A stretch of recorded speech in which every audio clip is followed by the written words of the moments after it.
Puji Tuhan, kami dari kelompok 2 akan mempresentasikan hasil yang kami dapatkan tentang pentingnya mempelajari Perjanjian Lama. Nah, mengapa penting mempelajari Perjanjian Lama? Karena Perjanjian Lama berasal dari Allah, dan juga Alkitab secara keseluruhan atau mencangkup juga dalam Perjanjian Baru. Kemunculan firman Allah disebut sebuah penyataan atau disebut wahyu. Dalam bahasa Greka disebut apokalipsis, yang secara harafiah berarti membuka tudung, yang kemudian dimaknai sebagai penyingkapan. Nah, konsep wahyu menurut Alkitab dipahami dalam dua bagian. Yang pertama, penyataan umum atau general revelation, yaitu melalui alam, sejarah, hati nurani manusia. Melalui alam kita bisa melihat bagaimana Allah menciptakan cakrawala atau tumbuh-tumbuhan yang ada. Juga melalui sejarah kita bisa melihat bahwa Perjanjian Lama itu adalah sebuah sejarah, dan juga kita juga bisa mendapatkan sejarah-sejarah melalui buku-buku, dan juga yaitu melalui hati nurani manusia. Tentu dalam setiap kehidupan manusia memiliki yang namanya hati nurani, dan dari hati nurani itu Tuhan bisa ketika Tuhan masuk di dalam hati nurani atau kuasa Roh Kudus bekerja dalam hati nurani kita manusia, tentu di situ kita akan merasakan bahwa Allah itu memang ada, Allah itu memang benar-benar hadir di dalam setiap kehidupan kita. Sejahat atau seburuk apapun orang, mereka akan bisa merasakan karena setiap manusia memiliki hati nurani. Dan yang kedua, yaitu melalui penyataan khusus atau special revelation, melalui firman dan juga Yesus Kristus. Nah, melalui firman kita tahu bersama di dalam Yohanes pasal 1 ayat 1, di situ dikatakan bahwa pada mulanya adalah firman, firman itu adalah Allah, dan Allah itu adalah firman. Dan juga di dalam ayat yang ke-14 di situ dikatakan bahwa firman itu menjadi manusia. Nah, dalam hal ini bahwa Allah menyatakan dirinya secara khusus kepada manusia. Hanya orang yang percaya yang akan mendapatkan keselamatan, seperti yang di dalam Yohanes 3 ayat 16 juga. Di situ dikatakan bahwa karena begitu besar kasih Allah akan dunia ini, sehingga Ia mengaruniakan anaknya yang tunggal, supaya setiap orang yang percaya kepadanya tidak binasa, melainkan beroleh hidup yang kekal. Jadi orang yang percaya itulah yang akan mendapatkan keselamatan.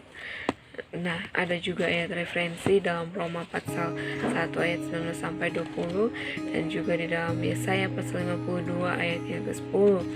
Perjanjian Lama dan Perjanjian Baru ini juga termasuk di dalam wahyu khusus. Bertitik tolak dari Alkitab sebagai firman Allah, maka Alkitab menjadi dasar dan norma tunggal kehidupan gereja.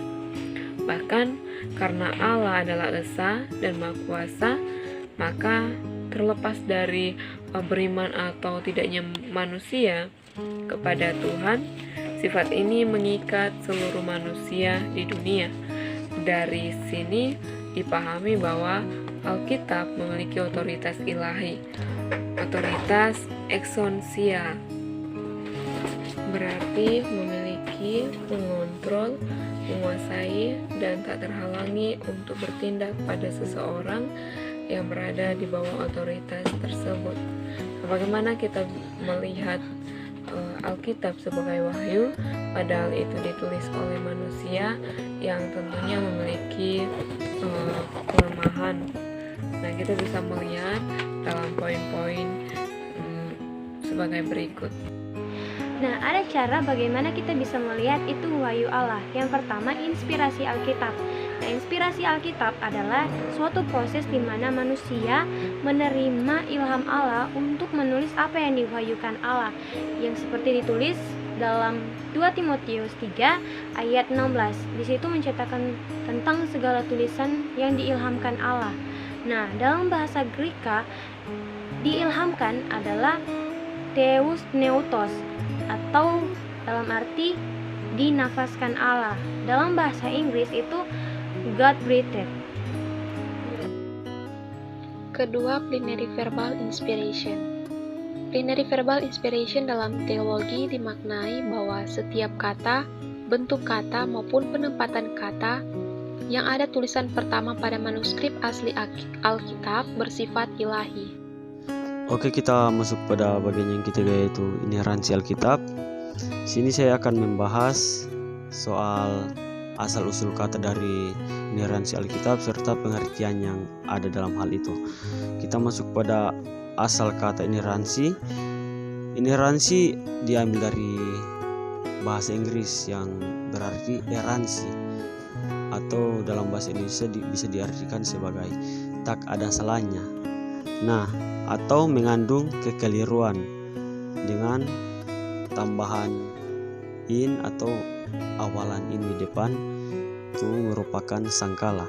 Jadi ineransi Alkitab ineransi bisa diartikan sebagai tak ada salahnya kalau dikaitkan dalam Alkitab. Jadi ineransi Alkitab merupakan suatu bentuk bahwa Alkitab tidak memiliki kesalahan sedikit pun, atau para doktrin-doktrin bisa mengistilahkan sebagai infallibility, atau bisa disebut tidak dapat keliru.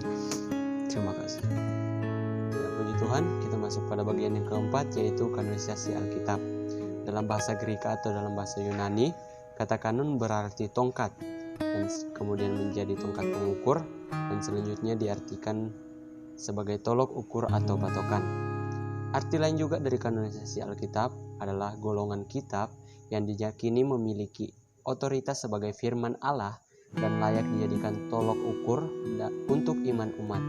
Nah, jika dihubungkan dengan Alkitab, kata kanon menunjukkan kepada kitab-kitab yang memenuhi syarat dan diakui sebagai ilhaman Allah sebagaimana adanya sekarang, yakni Alkitab yang terdiri dari 39 pasal Perjanjian Lama dan 27 pasal Perjanjian Baru. Terima kasih.